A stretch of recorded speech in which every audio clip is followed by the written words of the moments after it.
My dear friend, स्वागत अपने YouTube channel धैर्य स्टडी पॉइंट में। आज अपन पॉलिटिकल साइंस का एक महत्वपूर्ण टॉपिक गुट निरपेक्ष आंदोलन पढ़ने वाले हैं। यानी ये टॉपिक बीए पार्ट 3 की जो पॉलिटिकल साइंस है उसमें चलता है, तो वेरी इंपॉर्टेंट टॉपिक है। इस टॉपिक पर अपन ये जानेंगे कि गुट निरपेक्षता का शब्द है, यानी गुट निरपेक्ष जो शब्द है उसका अर्थ क्या होता है, ये शब्द कहाँ से लिया गया है, कब गुट निरपेक्ष आंदोलन चलाया गया था और कितने गुटों में विश्व बटा, तो इसका और इसकी भूमिका क्या थी, ये सारे डिस्कस करने वाले हैं। आपका काम सिर्फ इतना है कि आप वीडियो के अंत तक बने रहें।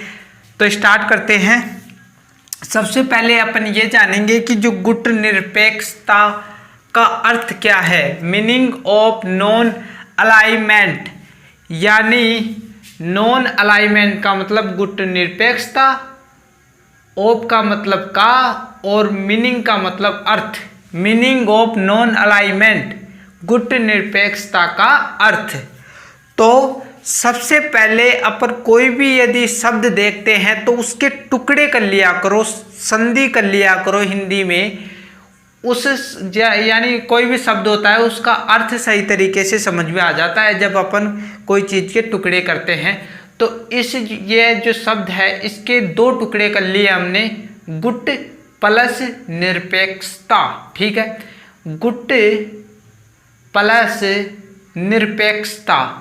गुट का मतलब होता है समूह या पार्टी। ठीक है, निरपेक्षता का मतलब ये होता है कि तटस्थता या दूर रहते हुए, तटस्थता का मतलब पास रहते हुए लेकिन उससे दूर।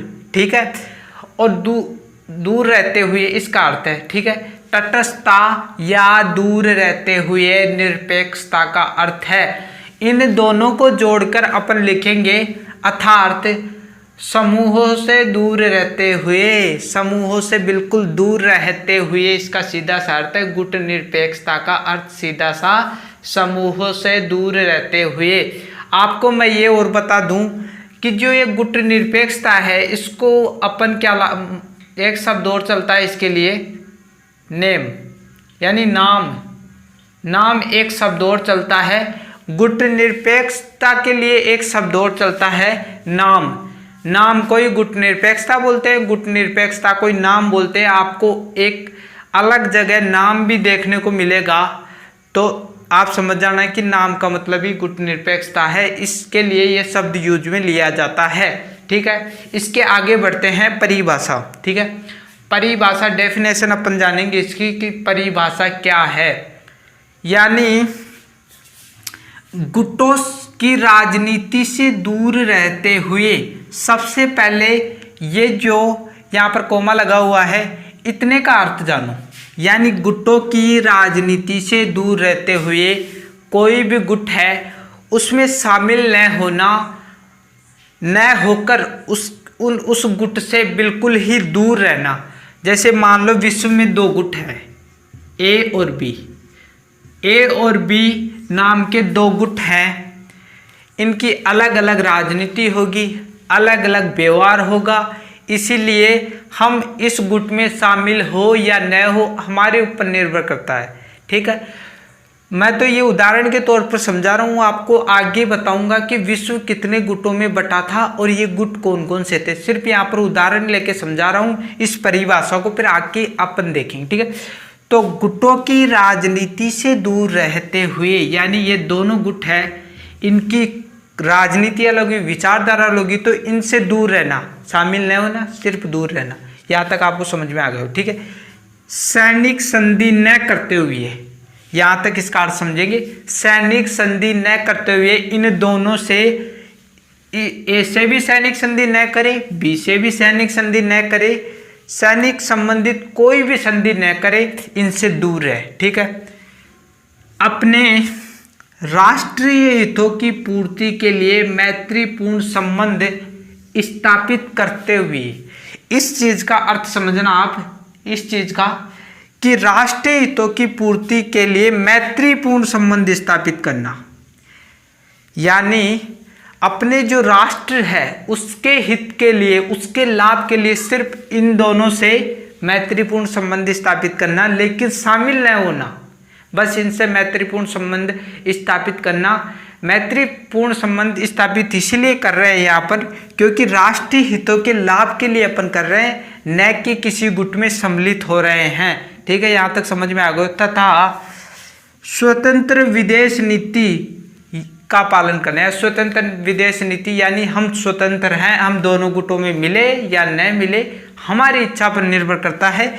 तो इसे ही गुट निरपेक्षता के नाम से अपन जानते हैं, इसे ही गुट निरपेक्षता कहते हैं। तो आपको समझ में आ गया होगा कि गुटों की राजनीति से दूर रहते हुए, सैनिक संधि न करते हुए, ठीक है, और अपने राष्ट्रीय हितों की पूर्ति के लिए, अपने लाभ के लिए सिर्फ उनसे मैत्रीपूर्ण संबंध स्थापित करना, उनसे दुश्मनी न लेना, सिर्फ दोनों से मैत्रीपूर्ण संबंध स्थापित कर ले।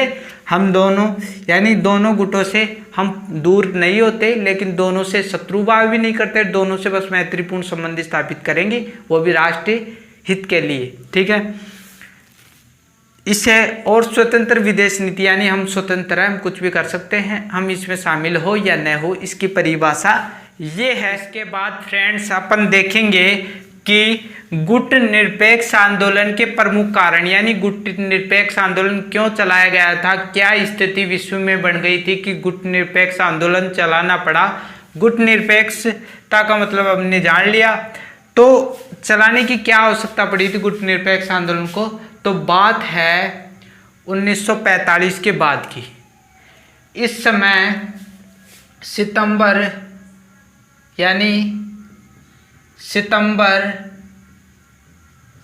1945 को विश्व युद्ध यानी द्वितीय विश्व युद्ध समाप्ति हुआ था। और उसके बाद क्या हुआ 1945 में कि विश्व दो गुटों में बट गया, दो शक्तिशाली गुटों में बट गए, विश्व के दो टूक हो गए। वो दो गुट कौन कौन से थे। प्रथम गुट था संयुक्त राज्य अमेरिका, ठीक है, जो प्रथम गुट था वो संयुक्त राज्य अमेरिका था, जिसे यूएसए यूनाइटेड स्टेट अमेरिका, ठीक है, संयुक्त राज्य अमेरिका प्रथम गुट था। दूसरा गुट आपको देखने को मिलेगा सोवियत संघ, जिसे यूएसएसआर के नाम से जाने जाता है। इन दोनों की विचारधारा अलग थी, ठीक है, विचारधारा इसकी क्या थी, पूंजीवादी विचारधारा, और वर्तमान में भी यही है। तो पूंजीवादी विचारधारा का समर्थन संयुक्त राज्य अमेरिका करता था। पूंजीवादी विचारधारा का मतलब ये होता है कि किसी भी देश में यदि पूंजीवादी विचारधारा है तो वहाँ के जो पूंजीपति हैं उनके हाथों में ही विश्व का सारा सिस्टम होता है, सारे कार्य वो ही करे हैं, कोई गिने चुने कार्य वहाँ की सरकार करती है, नाम मात्र के काम, और वहाँ के जो पूंजीपति हैं वो ही अधिकतर काम करते हैं, उसे ही पूंजीवादी विचारधारा कहते हैं। ठीक है, पूंजीवादी विचारधारा का समर्थन संयुक्त राज्य अमेरिका करता है। ठीक है, सोवियत संघ साम्यवादी विचारधारा का समर्थन करता था। साम्यवादी विचारधारा इसके बिल्कुल उल्टी है, यानी बिल्कुल विपरीत है। विपरीत का मतलब साम्यवादी विचारधारा में सरकार के हाथों में ही सारे कार्य होते हैं, सारा सिस्टम देश का सरकार के हाथों में ही होता है, पूंजीपतियों के हाथों में बहुत कम कार्य होते हैं। तो इन दोनों की विचारधारा अलग थी, दो गुटों में बट गया और इनके बीच में शीत युद्ध चला। ठीक है, शीत युद्ध इनके बीच में चला था, शीत युद्ध चला था। और शीत युद्ध 1945 से 1990 के बीच तक इनके बीच में शीत युद्ध चला था। शीत युद्ध का मतलब कोई बड़ा युद्ध नहीं था ये, ठीक है, ये कोई बम डालना, ये विद्रोह करना, ये कुछ भी नहीं था, सिर्फ ये वाक युद्ध था। वाक युद्ध का मतलब एक दूसरे को धमकी देना, क्योंकि यहाँ पर कोई बड़ा हमला भी हो जाता, लेकिन यूएनओ यानी यूनाइटेड नेशनल ऑर्गेनाइजेशन, संयुक्त राष्ट्र संघ, विश्व स्तर पर जो संस्था है वो शांति एवं सुरक्षा का दावा करता है, यूएनओ, ताकि कोई बड़ा युद्ध न हो सके, इसलिए इसने महत्वपूर्ण भूमिका निभाई। इन दोनों के बीच में शीत युद्ध को रोका, ज़्यादा बढ़ने नहीं दिया, बाद तक ही सीमित रखा। तो इस प्रकार ये राजनीति उस समय विश्व में फैली हुई थी, दो गुटों में बटा हुआ था। ये दो गुट इसलिए बटे थे क्योंकि अमेरिका ये चाहता था कि मैं महाशक्ति बन जाऊँ विश्व की, ठीक है। सोवियत संघ ये चाहता था कि मैं महाशक्ति बनूं। इन दोनों के बीच में हड़प होनी थी। दूसरी बात, इन दोनों की विचारधारा अलग थी, इसीलिए विश्व दो गुटों में बट गया। और 1945 से पहले की यदि बात की जाए तो विश्व में दो महाशक्तियां थी, एक ब्रिटेन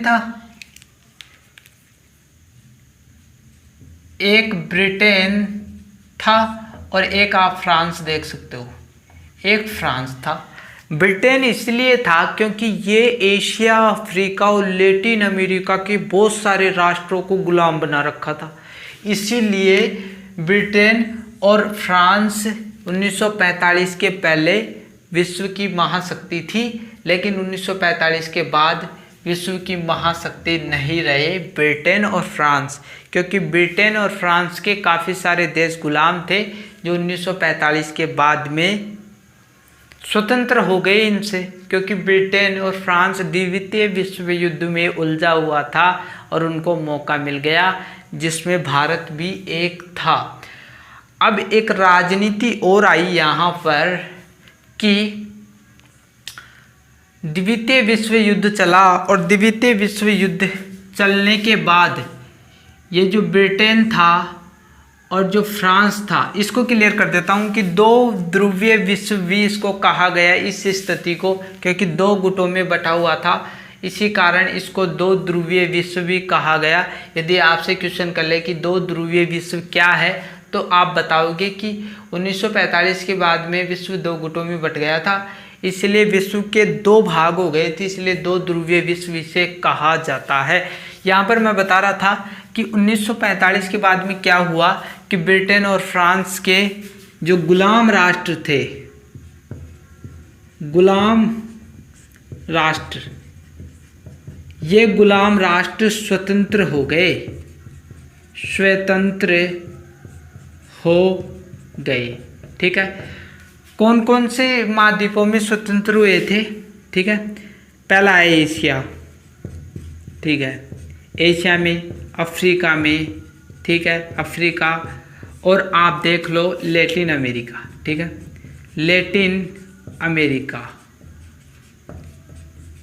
ठीक है। यानी इन राष्ट्रों में लगभग आप मान लो कि 200 राष्ट्र होंगे जो ब्रिटेन के गुलाम बने हुए थे, लेकिन द्वितीय विश्व युद्ध चला और उस युद्ध में ये ब्रिटेन और फ्रांस उलझे रहे, इनको बगावत करने का मौका मिल गया और एशिया, अफ्रीका और लैटिन अमेरिका से 200 से अधिक राष्ट्र स्वतंत्र हो गए इनके चंगुल से, ठीक है, स्वतंत्र हो गए, ठीक है। अब स्वतंत्र हो गए तो ये महाशक्ति नहीं रहे, क्योंकि यहाँ पर बहुत सारा पैसा इनके पास में जाता था, जैसे राजस्व के रूप में आप देख लो, वहाँ की संपदा के रूप में देख लो, किसानों के पास में कर लेना वो देख लो। तो ये सारा जो पैसा जाता था वो ब्रिटेन और फ्रांस के हाथों में नहीं जाने लगा और विश्व की महाशक्ति नहीं रही। अब ये जो 200 से अधिक राष्ट्र थे वो स्वतंत्र हो गए, लेकिन क्या हुआ कि इनकी आर्थिक स्थिति खराब थी, क्योंकि इनके बहुत वर्ष, यानी भारत को तो 200 वर्ष हो गए थे ब्रिटेन का गुलाम हुए, लगभग, तो इनकी आर्थिक स्थिति खराब होगी। भारत भी इसमें था, क्योंकि 1947 को भारत आज़ाद हुआ था तो उसकी बुरी हालत थी, तो आर्थिक स्थिति कमज़ोर थी। इन राष्ट्रों की जो एशिया और अफ्रीका और लैटिन अमेरिका से स्वतंत्र हुए थे, इनकी आर्थिक स्थिति कमज़ोर थी, इनको किसी राष्ट्र की आवश्यकता थी। अब बात यहाँ पर आ जाती है कि संयुक्त अमेरिका ये कह रहा था कि आप हमारे गुट में सम्मिलित हो जाओ, ये जो राष्ट्र थे वो किसी का सहारा मांग रहे थे और संयुक्त राज्य अमेरिका अपना सपोर्ट बढ़ाने के लिए ये जो गुलाम राष्ट्र थे जो स्वतंत्र हुए से उनसे ये बोलता है, ये घोषणा करवा दी कि आप हमारे गुट में सम्मिलित हो जाओ। यहाँ पर सोवियत संघ ये बोल रहा था कि आप हमारे गुट में सम्मिलित हो जाओ, हम आपको सैनिक सुरक्षा देंगे, बहुत सारी चीज़ें देंगे। और इनका एक शर्त और थी, यदि कोई भी इसमें सम्मिलित होता या इसमें होता या इसमें होता तो उसका संचालन इन राष्ट्रों के द्वारा ही कर दिया जाता।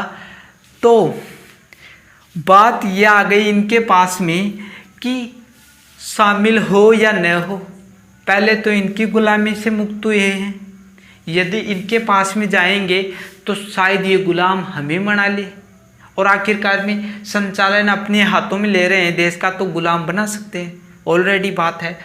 तो इनके बीच में सामंजस्य की स्थिति थी। Asia, Africa, Latin America, Asia में भारत भी आता है, यूगोस्लाविया भी आता है। तो ये सारे राष्ट्र जो गुलाम राष्ट्र थे, स्वतंत्र हुए थे, उनके मन में एक ही बात थी कि यदि हम सम्मिलित हो गए, गुलाम बना लिया तो फिर वही स्थिति है। तो कुछ राष्ट्र तो इन गुटों में सम्मिलित न हुए।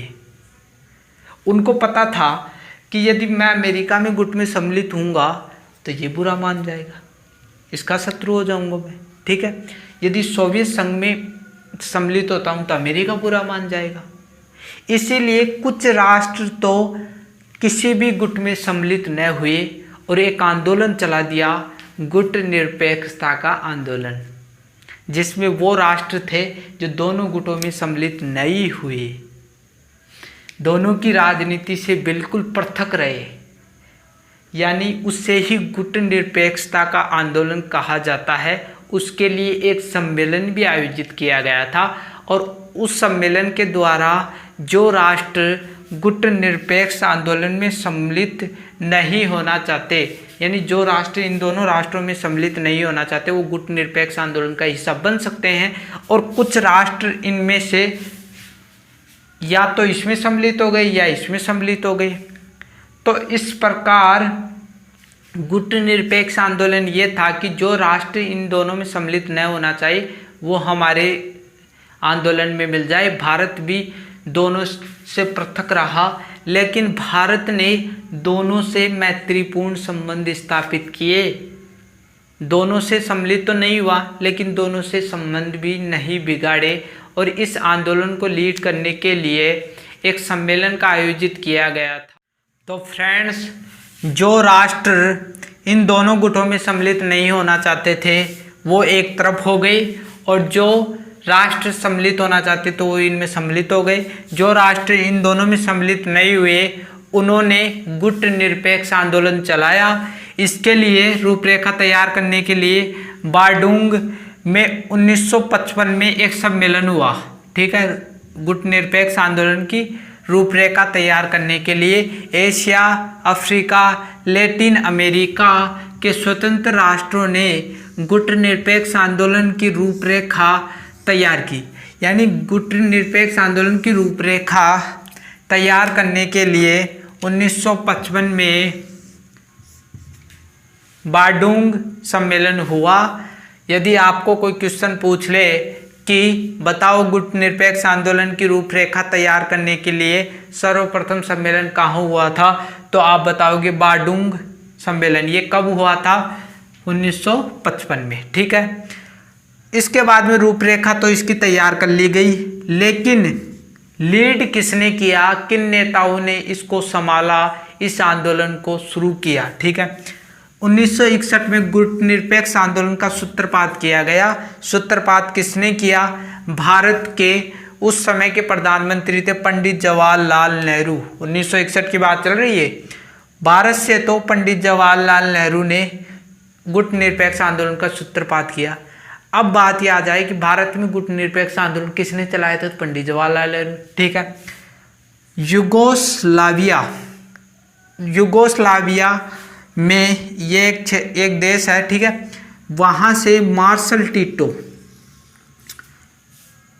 टीटो यानी यूगोस्लाविया से मार्शल टीटो ने इसका सूत्रपात किया गुट निरपेक्ष आंदोलन का। तो आप बोल दो कि यूगोस्लाविया से किसने गुटनिरपेक्ष आंदोलन का सूत्रपात किया था, तो मार्शल टीटो, क्योंकि ये यूगोस्लाविया के राष्ट्रपति थे उस समय। तो मार्शल टीटो और मिस्र के राष्ट्रपति, ये भी राष्ट्रपति थे, ठीक है, राष्ट्रपति कर्नल नासिर।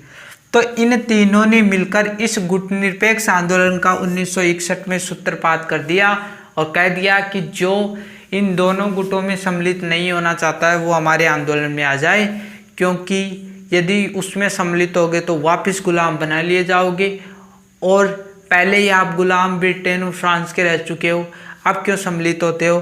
तो भारत ने गुटनिरपेक्षता की नीति अपनाई थी इस शीत युद्ध में इन दोनों गुटों से बचने के लिए। तो इन दोनों गुटों से बचने के लिए ही इन राष्ट्रों ने गुटनिरपेक्ष आंदोलन चलाया था। इसके बाद माय डियर फ्रेंड्स, इसके सदस्यों की बात कर लेते हैं। गुटनिरपेक्ष आंदोलन के कुल सदस्य कितने हैं वर्तमान में, और जब स्थापना हुई थी इसकी उस समय कितने थे। तो जब स्थापना हुई थी, यानी गुटनिरपेक्ष आंदोलन की जब स्थापना हुई थी उस समय इसमें 25 राष्ट्र जुड़ चुके थे। यानी 1961 में शुरू किया गया था उसको, यानी 1961 में पहले बता दिया है कि 1961 में जब शुरू किया गया था उस समय ये गुटनिरपेक्ष आंदोलन में 25 राष्ट्र सम्मिलित हो चुके थे। 2011 में देखा जाए तो 2 राष्ट्र जुड़े, फिजी और अजरबैजान, ठीक है। 2011 में फिजी और अजरबैजान इसमें सम्मिलित हुए हैं। वर्तमान में देखा जाए तो 120 कुल राष्ट्र इसमें सम्मिलित हो चुके हैं गुटनिरपेक्ष यानी गुटनिरपेक्षता आंदोलन। और वर्तमान में भी अभी भी ये संस्था बनी हुई है गुटनिरपेक्षता की यानी 1990 तक ही गुटनिरपेक्ष यानी विश्व 2 गुटों में बटा था।